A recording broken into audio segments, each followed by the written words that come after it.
Hello everyone, welcome to episode number 35 of Chatting with Anthony. In today's episode, I'm going to address why some people are accompanied yet lonely.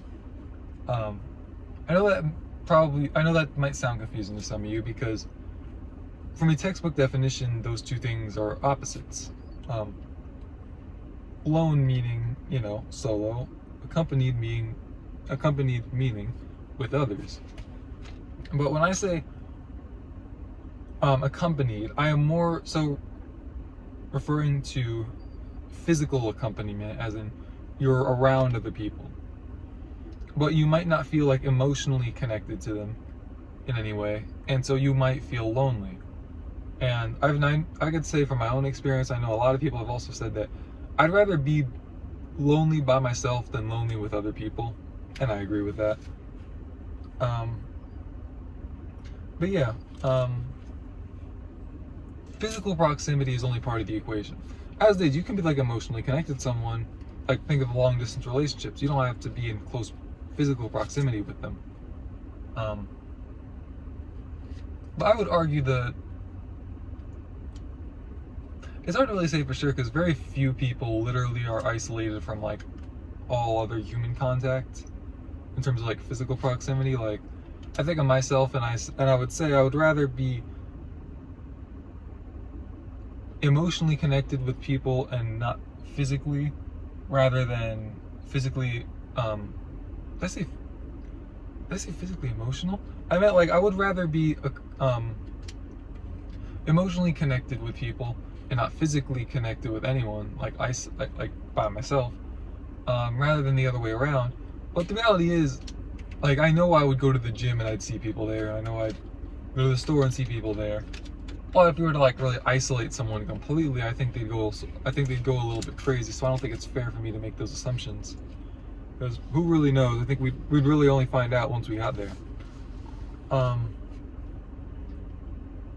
But yeah, the reality is human nature is to want both physical accompaniment and emotional accompaniment.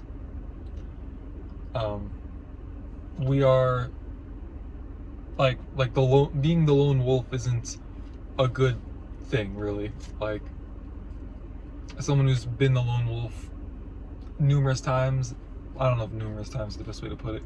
As someone who's spent time being the lone wolf, I could say it's definitely better having people on your side. It just makes things a lot easier. Like, help. It's also just easier on yourself mentally. Obviously, you need the right people around you, but you don't give your brain enough reason to think that you're like completely on your own, and you have that that mindset around it. But in regards to why people will be physically accompanied but not emotionally, is in part because they get dragged into being others' company. And when I say that, I'm more so referring to like essentially a more one-sided relationship.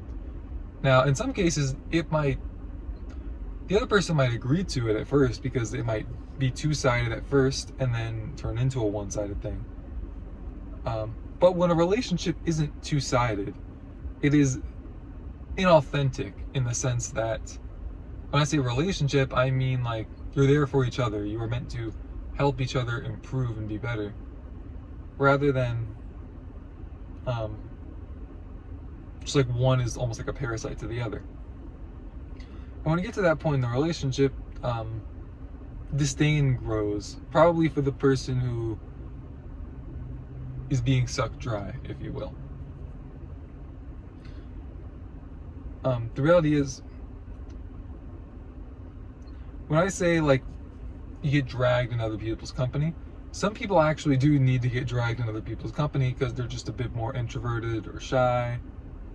For those of you that don't understand, when I say introverted, I'm not just referring to somebody who's just like, I guess what I'm saying is I used to think of introverted being shy, and a lot of introverted people are shy.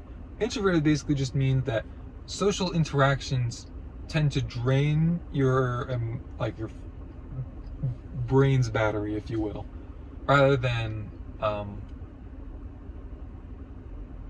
charge it. And everybody's on a spectrum of it, and I think that almost everybody has, regardless of like introvert or extrovert, everybody has people that talking with them drains your energy and talking with other people boosts your energy. I really think it's just more so like on a percentage basis. Plus, on top of that, it's also tough because everybody, obviously, like, you're not going to have like long conversations with everybody. And the reality is, I think the most accurate way would be you'd have to like talk to as many people as possible for as long as you could in order to like get like a really proper numerical reading, and it's just not possible. So in other words, we just kind of have to, it almost is like a self-diagnosis kind of thing, because if you were going to get all technical, it's just going to get messy. But yes, people such as myself who don't really put themselves into many social situations kind of need a little nudging every now and then. When you're in those more crowded environments, you learn and hone your social skills, which is very important, because that's how you're going to grow as a person, in regards to like business, anything really. Like, we get information and we get a lot of stuff from other people. I mean, I don't know. I don't know how to give a whole I don't know how to give a whole extended breakdown, but essentially, you don't know everything, and other people are going to have information for you. And the only way you're going to get that is either by like seeing them talk about it, them thinking about it and writing it down, and then you're reading it, or is you talking to them about it, or I'm sure there's other methods too, but you get what I'm saying. Like, somebody has to communicate it to you. One of the best ways to communicate is to talk to people. That's what talking is. I'm teaching myself as I'm going through this. I'm sorry. But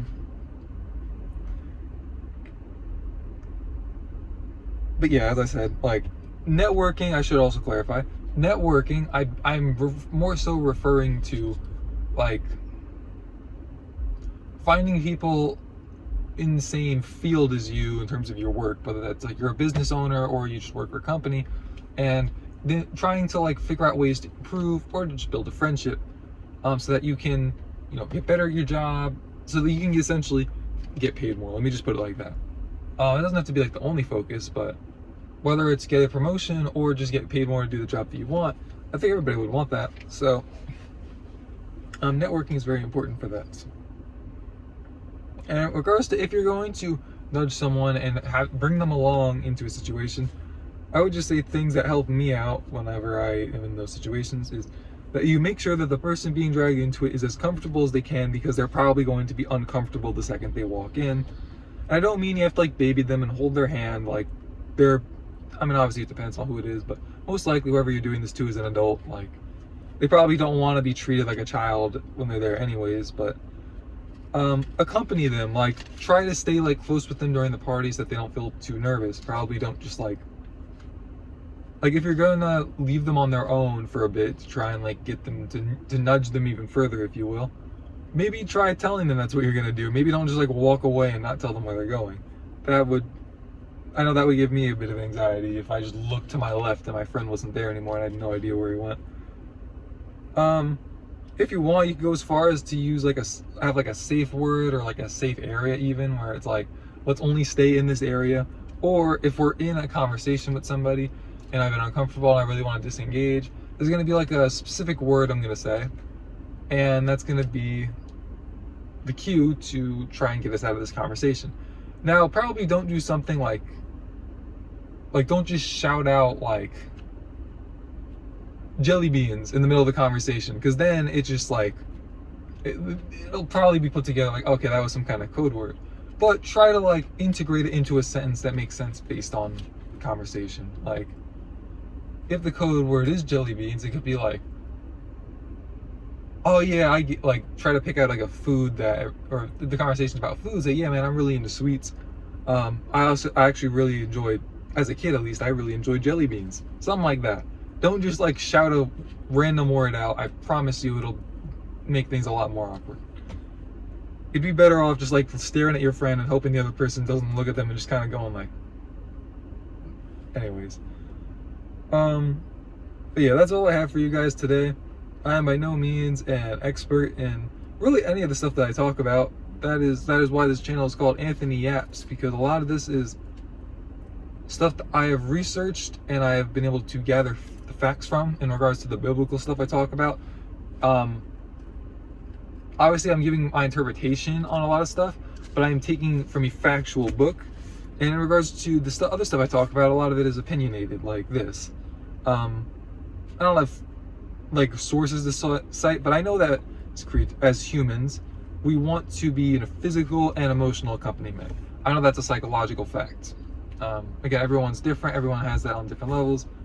But yeah, so I guess what I'm saying is like, if I don't know if YouTube is ever gonna put like a little notice underneath it, but it's like, this is not medical advice, or this is not so and so advice. Like, I'm no expert, I guess is all I'm really trying to say. Seek professional help if you need it.